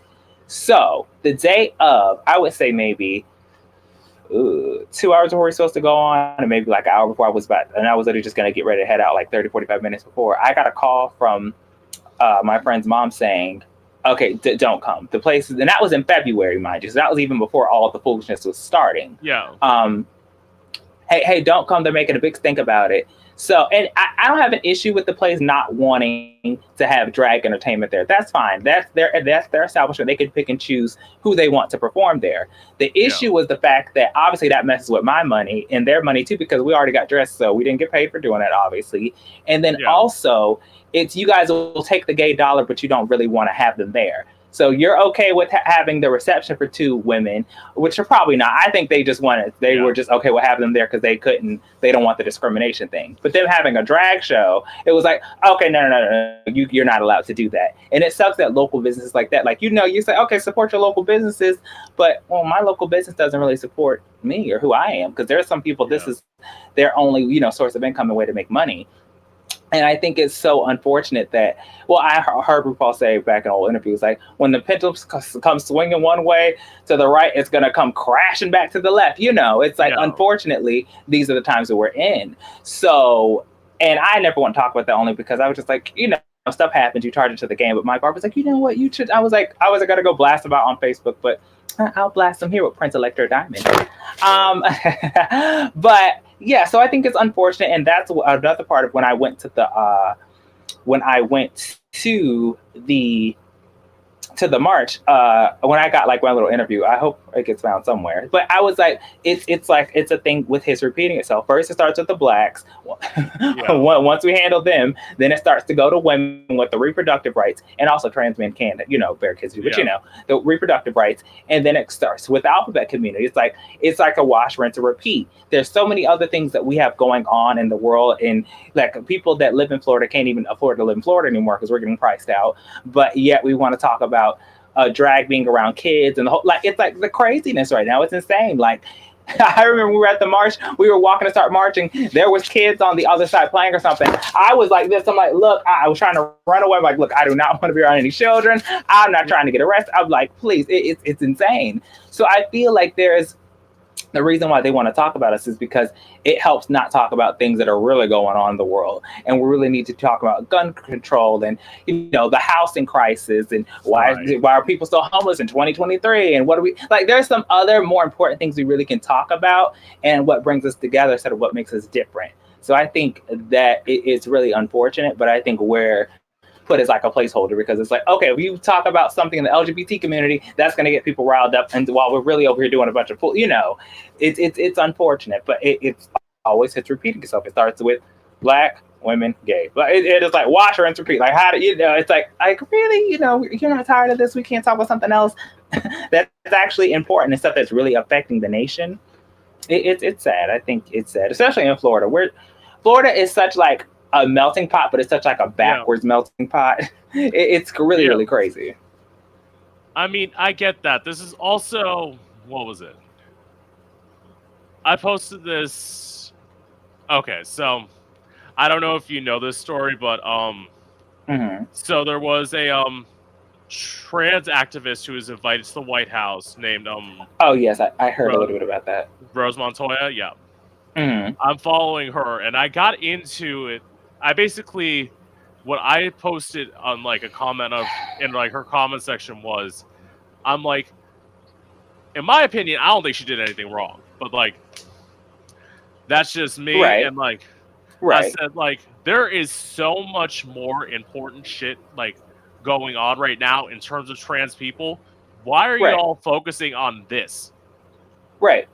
I get it. No, I get it. I think look, Obama could have had a bra on. I think also we have to take Yeah, accountability because we sometimes will play into the narratives ourselves. You see what I'm saying? If we're not yeah, careful, we end up because then that's what the media is going to put out there. So it's like, but that's why when we went on that when we went onto the march, it was like Darcel made it clear it's going to be a peaceful protest. If anyone's acting a fool, you're going to get the police is going to take care of you. If you do not have one of these shirts on, you can't. I yeah, think I do get the point they were trying to make, and I think it was beautiful. And that's yes, we do not want to demonize trans bodies. We want to humanize them. yeah, Also, we just have to be careful how we do act in the media because that's going to be the headline. It's going to automatically, instead of the message of it, it's going to be, oh, they were doing this. And then that also turns us into the freaks and stuff again. And that's another issue that I do think we have in the community. The pride stuff. I'm all for us living free, being our bodies. But the thing is, how come when we're trying to have pride events, we always have to be naked? I'm like, it's a bit confusing. Like, well, I'm saying like there'll be pride things. There was a lovely girl. She was at the pride. I mean, our pride had ended up being adult anyway, so it was fine. But some of the pride things, I'm like, we don't have to just come out in like rainbow underwear. We can put on, there's some of the things where it's like we'll play into it. It'll make us look like, it's like no, let's try not to, we'll save that for the after party. In the day, and when it's nighttime, sure, put on your pride thong and panties. But during the day, if we're having pride events, we can try and keep, because then it makes it look like, oh, the whole groomers thing, which really we don't want people's kids. That's stupid. But yeah, I think we also have to take accountability as ourselves in the community. Be like, look, we need to be smarter because any little thing we do, they're gonna try and flip it, and then it changes. So we also have to be careful how we move in the media as well. But yeah, I definitely think there are definitely bigger things to worry about than some of the stuff that they put out there as a headline. But hey, they want clicks and views, so. Well, okay, I'm gonna a little bit disagree with Izzy here because like the thing of like why everybody has to be naked during the day. I say, do you, boo? Like work. No, do you? But if there's kids there, There, because okay, with any event. If there are kids involved, we all need to have our clothes on, whether it's a rainbow event or not.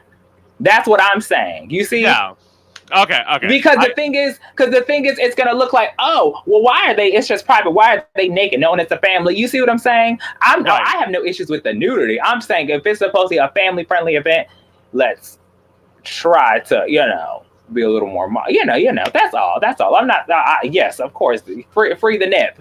I'm all for it. Well, if it's an adult event during the day, hey, come on, whatever you want to. A pasty and a G string, hey, live your life. But when it's supposed to be a family, because then it's going to make it seem like to the masses, oh, it's family friendly. But why are they there naked? It's just supposed to be about, you see what I'm saying? Okay, that part I get. That from that part perspective. Yeah, that part makes sense. Yeah, I would say I have no comment on that because like my thing is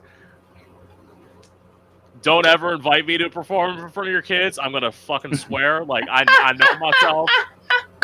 It's literally as not a Izzy says, family I friendly walk around program. yeah, as Izzy said, I like walking around half naked now. Like that's just Yes, how. yes. That's fair. That's very fair. That's true. That's very true. And it's not like performers are like, oh, I can't wait to perform in front of kids. Some queens do that. Some queens that's like and performers that's their go-to. They love to do like Disney reenactments, and they're geared towards they're like drag queens, but they're geared towards children. That's fine. But typically, most performers aren't like hankering to go perform in front of kids. I mean, nothing against them. I enjoy. I could, you know how to maneuver with it, but it can be a little tricky because yeah. So it sucks because I have nieces and nephews that they've gone to shows that they like to, but they can't now because imagine them going to come see me and then I end up getting arrested like that. Just the thought of that's freaking crazy. Yeah. Like that's insane. As I say, everyone do your shows. I want to be able to Yeah, do bitch. I want to be able to do bitch better have my money in Anaconda. Like, as you should. yeah. So, to my final question, what's the biggest Okay. misconception about you?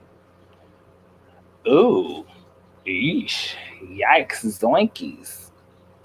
Um, you know what? I don't really think there is too many, only because I've done a good job of kind of curating my social media content to be kind of a little bit more private. So I kind of post the stuff because because the thing is, when you're an entertainer, trying to post personal stuff can kind of be like a conflict, especially if it's like business or professional kind of page, but you're posting personal stuff, so it could get like a little bit confusing. So Yeah. I kind of just like I just kind of like, okay, I'm gonna just put out the stuff I want people to see and log off because it could be a bit like too much drama on there. So even people, even like the performers I'm around, they're like, I'll perform for a little and then I disappear. And it's like Yeah. I kind of like that because it keeps people interested in you. And also you need that time to recharge and kind of like reset your battery. So I think I've done a pretty good job at like making sure there isn't any misconceptions because I'm putting stuff out there that I want to be clear with and yeah, and I feel like I usually I'm doing a pretty decent job of controlling how I'm seen overall. I think I definitely think I try to for the most part. Right. It's tricky, but I'm like, look, I'm careful about what I post, what I put out there because stuff can be taken the wrong way, and also especially if you are trying to do stuff when you're a performer, you want people to focus on that, like not the drama and stuff that you're in. That's not for me. So I feel like I usually set people straight. And the thing is, what I learned a long time ago when I first started doing performances, I was like, oh, okay, I need to go live. I need to break down what I'm doing, the difference between this and that. I was like, wait, no one's asked me anything, first of all. And second of all, it's my own insecurities, own stuff in my head, making it seem like I need to go clarify something that no one's asked about. It's like, I'm not comfortable doing this yet. So Yeah. I feel like I need to make declarations. And I'm like, you know what? Just let it be. I put the stuff out there. However you take it is how you take it. But I know my Mm, heart, I know my intentions. And if you have any questions, the DM and inbox is open. So yeah. I totally get that because, like, not necessarily as much as like when we covering stuff, but like when I used to do like originals, it was so like it's like I would say something shocking in a song, and it's like no, it's like you gotta focus, like just focus Yeah. on the lyrics, you'll get it. Yeah. But Yeah. it's like that's why I honestly felt I had to start doing a podcast. It's like, well, maybe I got to dumb shit down for you even more, so it's like you actually Yeah. understand what I'm saying. So people actually get where you're coming from and get your heart. Because sometimes and I think that can be like a misconception. People don't know you, they don't get your sense of humor. They may take things the wrong Yeah. way. So, but that just means look, they have no sense of humor and that they need to work on that themselves. Yeah. That's not your problem. So Yes. yeah, I can see that. Yes, and I'm actually nice. Unlike Izzy, who's just trying to make me seem to be extremely shady, I'm actually nice. Oh my gosh! I mean, you can be shady and nice at the same time. Yeah. It's like you gotta have that duality. You're not a boring experience. That's for sure. Work. Thank you. Anyway, Okay, you're welcome. with that being said, it's been great having you on. I can't wait to like Thank you for having me. I can't wait to like de-drag a little bit and just talk to you a little bit because like Yes. you know that experience, the feeling of like taking off the wig and just Yes, I can Yeah. breathe. I can breathe. Yes, Yeah. No, but I thank you for having me on your platform. Of I am course. so appreciative of this opportunity. Hey, you making a way for yourself and being like, look, I'm gonna control the narrative. I'm gonna, hey, put it out there Yeah. and put the community up. So I definitely think that that's great, and we definitely need more talent like that. In the media, locally and also internationally. So I definitely think Yes. you're definitely onto the right page. Thank you. And with that being said, this is Gay Out the City. I'm your host, Prince Electro Diamond, and I hope you've enjoyed.